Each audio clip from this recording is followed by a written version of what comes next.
Let me tell you how it went down, and I promise you, you won't see this one coming, because no one did, not even the people who thought they ran the show.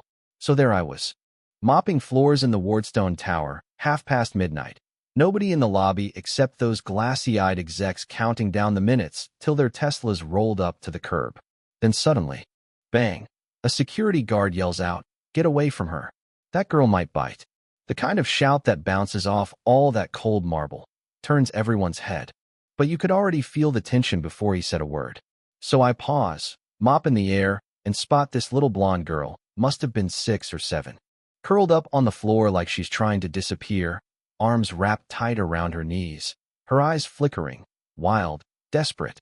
You know the look, like a bird that's realized there's no way out of the cage. 5 execs in $2,000 suits just stand there like human coat racks, whispering about episodes and behavioral crises like that'll solve anything. And I'm watching this all play out, thinking, here we go again. Rich folks with all the resources in the world, and not a clue what to do when the world goes sideways. See, what they didn't know, and what nobody cared to ask, was that I'd been working with kids like her half my life. Teacher, parent, you name it. My own daughter, Zoe, went through the same stuff. I could spot a sensory overload at 50 paces. So I ask, nice and calm, "Can I try to help?" But the security guy just throws his arm in front of me, like I'm about to rob the place. "Stay out of this. Last guy who tried to help got canned." He actually said that. Like compassion was a firing offense. But the little girl, she looks right at me, and in that split second, there's this silent conversation. You know what I mean? Not with words, but with everything that matters. So I do what I always do. I go to my cart, grab a bottle of soap, sit myself right there on the cold marble, keeping a respectful distance. Then I start blowing bubbles, big, bright, weightless things that just float, shimmer, pop, each one kind of stealing away a little of her tension, like magic but quieter. Her rocking slows. She watches the bubbles, transfixed, like each one's a secret. Up on the mezzanine, there's a woman watching. Power suit, perfect hair, all business, but you can see it in her face. She's terrified. Helpless. That's Gabrielle Ward, CEO of Wardstone. The sort of billionaire who's used to making people disappear, but right now, she's praying those bubbles do what a dozen Swiss therapists couldn't. So down she comes, heels clicking, eyes flashing, the whole lobby freezing up. "Mr. Williams," she snaps, "I need a word."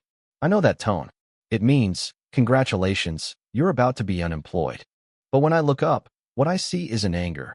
It's something worse, gratitude. And anybody who's spent time around powerful people knows that their gratitude is just a different kind of risk. We go up to her office, panoramic views of Manhattan, chairs softer than most beds. You get the picture. She grills me. "Who taught you that?" "My daughter," I tell her. "I learned out of necessity." She tries to wrap her head around it. But there's that note of disbelief, like how could a janitor know anything about child psychology? Then I lay it out, 17 years as a special ed teacher. A master's from Columbia, all the credentials money can buy, but none of that matters if you can't connect. She goes real quiet. 43 experts she's brought in for her daughter, she tells me, and not one of them got through. So I say, they came to fix her. I came to know her. And for the first time, you see the armor slip. "I want to hire you," she says. 15 grand a month. Part-time, as a consultant. I laugh. Can't help it. You're not offering me a job. You're trying to buy your way out of a moral mess. She bristles, but I ask her, if you're not prejudiced, why do you assume I was just the janitor? Why didn't you ask about my background? Silence, the kind that makes people squirm. Then I lay out my terms. No cameras, no reports. Just time with your daughter. And in return, maybe she'll learn the world isn't just cold hands and sharp edges. She actually agrees. Next day, I show up at her place. But I don't come alone. My daughter Zoe is with me, 16, smart as a whip, sees straight through people. Sometimes, I explain, kids need someone older, but not too close to their own age, a safe distance. Zoe just walks right in, unbothered, sits on the floor with Eva, pulls out watercolors, and starts painting. Not asking for words, just sharing space, making colors. And for the first time in days, Eva whispers a word. "Orange." Zoe just nods, starts mixing red and yellow, says, "Orange is when those colors decide to dance." It's a small miracle, and you can see Gabrielle, this woman who's used to buying miracles, start to believe in one she can't explain. But of course, the old system fights back. The intercom buzzes. Here comes Dr. Peton, Harvard, $15K. A session, the kind of guy who thinks a degree's a permission slip to run people's lives. He storms in, sees Zoe and Eva on the floor, demands to know what's going on, calls us amateurs. I stand up, tell him I read his articles. Funny how your revolutionary methods are the same stuff we special ed teachers were doing a decade ago. He laughs, tries to put me in my place. I calmly reply, Columbia, 17 years experience. And yeah, I believe patience and love work better than arrogance. You should have seen his face. Gabrielle's watching all this, realizing maybe, just maybe, she's been listening to the wrong experts. Peton gives her an ultimatum. Choose him or me. She hesitates, then finally says, maybe we'll schedule another day. He leaves, fuming. Eva keeps painting, but her strokes are quicker, more jagged. Zoe leans over and whispers, does he always talk like that? And Gabrielle, for once, doesn't have an answer. That night, I walk the city, phone in hand, send a message to an old contact. Time to fight the real fight, you know? The next morning, an emergency meeting is called. Peton's furious, threatens to walk if Gabrielle doesn't fire me.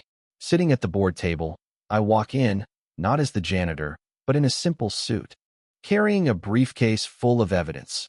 4 years of quietly watching, listening, documenting all the ways these so-called experts had failed Eva and milked the company. Next to me is Dr. Chun, a heavyweight from the Journal of Child Psychology.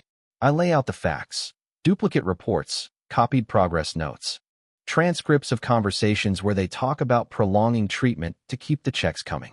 Peton goes pale. Dr. Foster tries to bluster. But Dr. Chun is ice cold. That's medical fraud. And just like that, the whole rotten system starts to unravel. I look right at Gabrielle and say, Eva didn't need more therapy. She needed someone to see her, not her diagnosis. And you know what? The feds get involved, licenses get suspended, the parents of 17 other kids come forward. Turns out Eva was never alone, not in her struggle, not in being ignored. 6 months later, everything's changed. The Williams Ward Foundation is training teachers all over the country. The bubble techniques become a legit therapy. Zoe's speaking to Congress about neurodiversity rights. Eva's painting again, her work hanging in New York galleries. All the money going to programs for kids like her. Gabrielle left her CEO job, turned her billions into a new kind of power, one that actually helps. People ask if I'm angry about the years I spent cleaning floors instead of classrooms. Truth is, that time taught me how to really see people, their habits, their hopes, the way they hide their fears. Now I tell every audience, every parent, some of us are works of art. We just use different paints. And Eva stands next to me, microphone in hand, telling 1,000 strangers that being different doesn't mean you're broken. Funny, isn't it? The people who tried to erase me gave me the loudest voice in the room. The so-called experts ended up selling insurance and driving Ubers. And I never had to clean another toilet in my life. But I kept that uniform framed in my office. Just a reminder.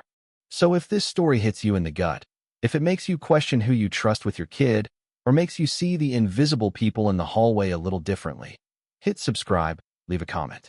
Tell me, where do you draw the line between credentials and compassion? Between justice and just another bill? Because sometimes, the real revolution starts when you refuse to accept the place the world gives you, and you start building something better, one bubble at a time.